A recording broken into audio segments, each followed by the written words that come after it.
தாய்லாந்தில் கடுமையான காயங்களுடன் விமானம் ஏற சென்ற இந்திய பெண்ணுக்கு அனுமதி மறுக்கப்பட்டுள்ளது. மோட்டார் சைக்கிள் விபத்தில் மோசமாக காயமடைந்திருந்த அவர் இந்தியாவுக்கு புறப்படவிருந்தார். ஆனால் விமான நிலைய அதிகாரிகள் அவரது நிலைமையை கண்டு தடுத்து நிறுத்தினர். அந்த இந்திய பெண் பயணிக்கு கை முறிந்து கழுத்து எலும்பு விலகி நுரையீரல் வீக்கமடைந்திருந்தது.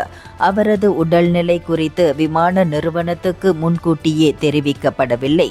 இந்தியாவுக்கு திரும்ப அவரிடம் விமான நுழைவுச்சீட்டு இருந்த போதிலும் பாதுகாப்பு காரணங்களுக்காக அவரை விமானத்தில் ஏற்ற அதிகாரிகள் மறுத்துவிட்டனர். இதனையடுத்து பெண்ணும் அவருடன் இருந்தவர்களும் விமான நிலையத்திலுள்ள சுற்றுலா காவல்துறை அதிகாரிகளை நாடினர். பெண்ணுக்கு உதவ அதிகாரிகள் சியாங்மாயிலுள்ள இந்திய தூதரகத்தை தொடர்பு கொண்டனர். பெண் பொது மருத்துவமனையில் சிகிச்சைக்கு சேர்க்கப்பட்டார்.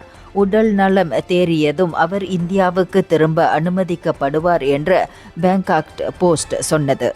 இந்தியர்களின் இதய குரல் மக்களோசை.